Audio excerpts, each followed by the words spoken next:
আসসালামু আলাইকুম everyone, welcome back to my channel. অনেক দিন পর একটা ভ্লগ আপলোড করতে যাচ্ছি। আশা করছি আপনাদের সবার ভালো লাগবে। কেমন আছেন আপনারা সবাই জানাতে ভুলবেন না। আশা করছি আপনারা যে যেখানে আছেন সুস্থ আছেন। আল্লাহর রহমতে আমরাও সবাই ভালো আছি। কিছু একটার জন্য বের হলেই আমার এরকম ঠান্ডা কিছু না কিছু খেতে হয়, তো এই ফালুদাটা অনেক বেশি জোস ছিল। তো ফার্স্টেই চলেন ঘুরে আসি আম্মুর কাছ থেকে।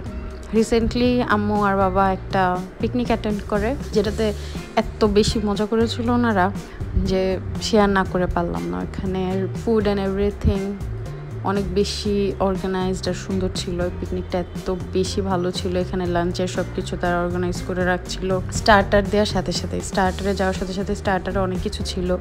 তারপর তারা লাঞ্চের সব কিছু সাজিয়ে দিল। ডেজার্টে অনেক কিছু ছিল। এক সাইডে চা হচ্ছিল আর সালাডটা দেখতে উফ, এগুলো সব এনজয় করছিল। আর মাঝে মাঝে ফ্রুটস দেওয়া হচ্ছিল।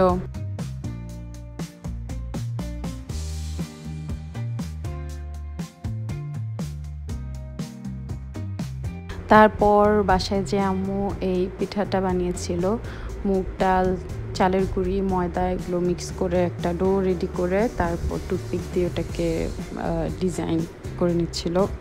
She is not an expert here, কিন্তু she likes to try different things. উনি যেইটাই করে নিজের মতো করে করে। ইনশাল্লাহ নেক্সট টাইম এটার ডিটেইল রেসিপি আপনাদের সাথে শেয়ার করার চেষ্টা করব।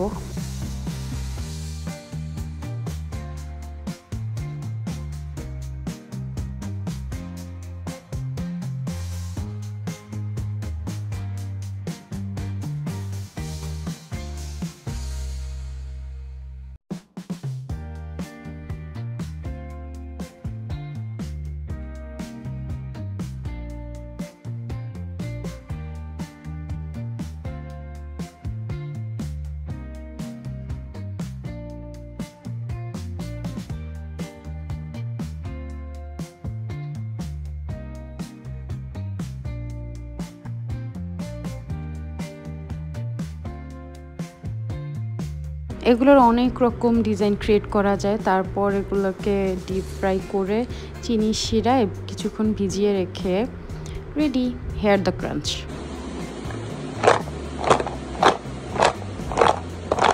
সিম্পলি এগুলোকে এয়ারটাইট কন্টেনারে অনেক দিন পর্যন্ত স্টোর করা যায়। তারপর নিয়ে আসি আপনাদেরকে আমার বাসায়। আমি সেই দিন টক দই রেডি করছিলাম, কারণ এর পরের দিন আমি একটু চিকেন পোলাও রান্না করতে চাচ্ছিলাম।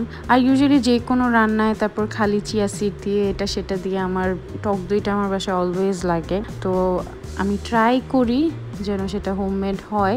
আর প্রত্যেকবার টক দই শেষ হওয়ার আগে অল্প একটু আমি যে কোনো একটা বক্সে রেখে দিই, যেন নেক্সট টাইম আমি বানানোর সময় সেটাকে কাজে লাগাতে পারি। কুসুম গরম রেখে দুধটাকে যেন আপনি আঙ্গুলটা ডিপ করতে পারেন কয়েক সেকেন্ডের জন্য, সেটাতে প্রিমেড টক দই একটু মিক্স করে ওভারনাইট রেখে দিবেন। 5 to 6 hours more than enough. তারপর অবশ্যই সেটাকে 3 to 4 আওয়ার্স ফ্রিজে সেট করতে দিতে হবে, না হয়তো পারফেক্ট হবে না, পানি পানি হয়ে যাবে। এই Friday we had the most amazing lunch, শুকর আলহামদুলিল্লাহ। এটা একটা বেসিক চিকেন পোলাও রেসিপি, যেটা বাসমতি রাইস দিয়ে আমি করতে পছন্দ করি। পেঁয়াজ আর গরম মশলাকে খুব ভালোভাবে বেরেস্তা করে সেটাতে আদা রসুনের পেস্ট, তারপর অনিয়ন পেস্ট এগুলো দিয়ে ভালোভাবে সেটাকে রান্না করে, আমি এখানে কোনো ফ্যান্সি মশলা, বিরিয়ানি মশলা, দম বিরিয়ানি মশলা কিচ্ছু ইউজ করি না। হোমমেড গরম মশলা, 2 চিলি পাউডার, যদি কারণ আমরা বাসায় সবাই একটু ঝাল খেতে পছন্দ করি, দ্যাটস ইট। বেসিক চিকেন রান্নার ক্ষেত্রেও এর থেকে ডাবল মশলা ইউজ করা হয়, কিন্তু এই চিকেন পোলাওটা আমি একদম সাদা সিধা রাখি। চিকেনটা দিয়েই এখানে একটু সল্ট দিয়ে এটাকে ভালোভাবে ভুনতে দিতে হবে।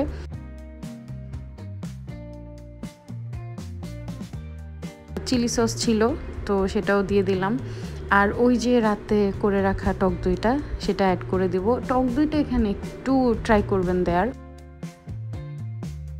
আর এই আলুগুলাকে আমি একদম শ্যালো ফ্রাইয়ের থেকেও কম, মানে শুধু জাস্ট একটু অয়েল স্প্রে করে ননস্টিক প্যানে রেখে দিয়েছিলাম যেন আলুগুলো একটু রোস্ট হয়। তো ওই রোস্টেড পটেটোর ফ্লেভারটা এই চিকেন পোলাওতে খুব ভালো লাগে। আর এখানে 2-3 ঘন্টা ভিজিয়ে রাখা বাসমতি রাইস আমি ফোটানো পানিতে চালগুলো ছেড়ে দিলাম একটু লবণ দিয়ে। মাঝে মাঝে নাড়তে থাকতে হবে। আর 80% কুক হয়ে গেলে চালগুলোকে আমি স্ট্রেন করে নিব। চিকেনটাও রেডি। তারপর রাইসগুলোকে দিয়ে উপরে ঘি দিয়ে আমি দমে রেখে দিয়েছি। আর এখানে বাসায় সালাদের তেমন কিছু ছিল না, ওই যে বললাম আমার টক দই লাগেই আমার বাসায়, তো গাজর আর পেঁয়াজ দিয়ে টক দই দিয়ে সিম্পল একটা সালাদ করে আমি দিয়ে দিলাম।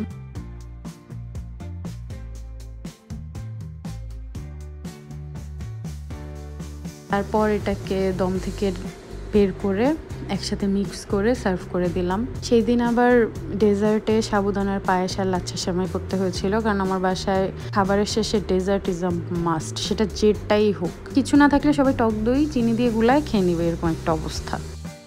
রাতে আমার ইচ্ছা হলো যে একটু ভর্তা করি, বরবটি আর ছোটো চিংড়ি দিয়ে পেঁয়াজ শুকনো মরিচ দিয়ে করলাম, আর এখানে ইলিশের লেজের ভর্তা করেছিলাম, দুটোই অনেক মজা হয়েছিল। তারপরের দিন ফজর পরে ঘুমিয়ে দেখলাম যে উঠতে একটু বেশি লেট হয়ে গিয়েছে, তো আমি ব্রেকফাস্টটা রেডি করতে করতে আপনারা একটু আম্মুর বাসা থেকে ঘুরে আসেন। আম্মু সেদিন বাসায় বসে বসে ধান সেমাই করছিল, হাতের তালুতে এভাবে করে নিয়ে নিয়ে উনি একটা নতুন ওয়ে পেলো, তো সেভাবেই করলো। এগুলোকে শুকিয়ে স্টোর করে রেখে দেয়, যখন খেতে ইচ্ছা করে রান্না করে খাওয়া যায়।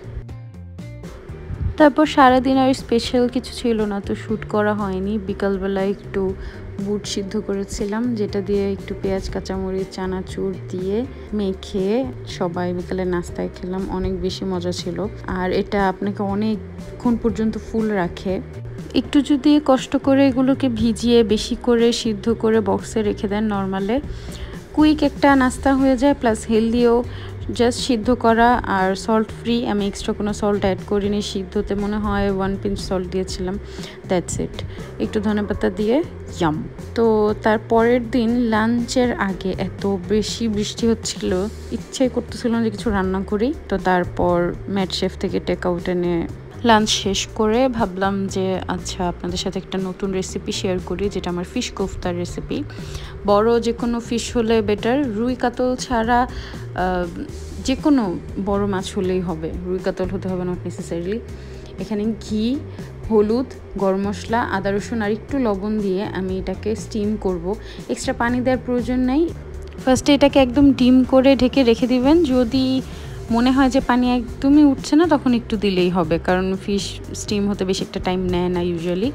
তারপর এই বোনগুলোকে সব ফেলে দিতে হবে, খুব ভালোভাবে বেছে নিব যেন মুখে বাই এনি চান্স কোনো কাটা না আসে। এই জন্য বড় যে কোনো ফিশ নিতে হবে অবভিয়াসলি। ঘিটা দেওয়ার রিজন হলো ফিশগুলোকে স্টিম করলে, কোফতা করলে, তারপর ওগুলাকে যখন আবার ডিপ ফ্রাই করি তো ওটা খুব না ড্রাই ড্রাই হয়ে যায়। স্পেশালি এটা রুই বা কাতলের সাথে হয়। আর যে কোনো ফিশে যদি একটু ঘি দিয়ে সেটাকে স্টিম করেন, সামান্য, প্রয়োজনের থেকে বেশি দেওয়ার দরকার নেই, তাহলে ওটা একটু বেশি জুসি হয়। এখানে বোনগুলো সরানোর পর আমি এখানে জিরা আর গরম মশলা দিয়ে এখন এগুলোকে বল করে নিচ্ছি, কোফতা বল। কেউ ছোট চাইলে ছোট শেপ দিতে পারেন, আমি এখানে নর্মাল যে চিকেন বা বিফ কোফতায় যে শেপটা দেয় আমি সেটাই দেওয়ার ট্রাই করছি। আচ্ছা, রিসেন্টলি আমি যে জিরা গুঁড়াটা আমরা রান্নায় ইউজ করি সেটাকে ভালো করে ভুনা করে যখন ব্লেন্ড করি তখন সেটাকে আমি আধা ভাঙা করে খাচ্ছি। তো এটা ফ্লেভারে, যে কোনো কারির টেক্সচারে অনেক বেশি ডিফারেন্স আনে, ডু ট্রাই। তারপর ওগুলোকে আমি গরম তেলে একদম ফ্রাই করে নিয়েছিলাম। এখন কারিটা রেডি করছি। তেলে অনিয়ন পেস্টের কিউব, আদা রসুনের বাটা, আর এখানে হচ্ছে আনসুইটেন্ড ক্রিম অথবা যে ফুল ক্রিম মিল্ক পাউডারটা থাকে সবার বাসায়, সেটার একটা খুব ঘন পেস্ট। আর এখানে ওই মশলাগুলোকে তেলে খুব ভালোভাবে ভেজে জিরা গুঁড়া, হলুদ গুঁড়া, মরিচ গুঁড়া, লবণ, একটু কাঁচামরিচ আর গরম পানি ঢেলে এগুলোকে আমি এখন ভালোভাবে বলক উঠতে দিব। আর এটা একদম ভালোভাবে মশলাটা যখন তেল ছেড়ে দিবে তখন এখানে ওই মিল্ক পাউডারের পেস্টটা অল্প কিছু অ্যাড করে দিব, আর অল্প একটু আমি রেখে দিব লাস্টে গার্নিশিং এর জন্য। জাস্ট এটাই, কেউ মিষ্টি দই বা টক দই অ্যাড করতে চান না, এত এক্সপ্লোরের দরকার নেই। তো তারপর এগুলোকে কোফতা বলগুলোকে মশলাটার ভিতরে দিয়ে আবার একটু গরম পানি দিয়ে ঢেকে রেখে নিজের পছন্দ মতো কনসিস্টেন্সি আসলেই চুলা বন্ধ করে দিতে পারেন। আর সল্টটা চেক করে দিবেন, একটু ভেবে চিনতে দিবেন, কারণ স্টিমের সময় কোফতা রেডি করার টাইমে ঝোলে কয়েকবারে আপনি হচ্ছে সল্টটা দিয়েছেন, সো কেয়ারফুল। রেডি আমাদের ইয়ামি ফিশ কোফতা। তো আজকের মতো এখান থেকেই বিদায় নিচ্ছি। ভালো থাকবেন, সুস্থ থাকবেন, দোয়ায় আমাদেরকে মনে করবেন। আর এই ভিডিওটা ভালো লেগে থাকলে লাইক, কমেন্ট, শেয়ার করতে ভুলবেন না। আমার চ্যানেলটাকে সাবস্ক্রাইব করতে ভুলবেন না। আমি আমার সব সোশ্যাল মিডিয়ার লিঙ্ক ডিসক্রিপশন বক্সে দিয়ে দিব। আর এই মালাইটা দেখে যদি লোভ লেগে থাকে তাহলে ঢাকা খুলনা হাইওয়ের Sampan restaurant is the place. আল্লাহ হাফেজ।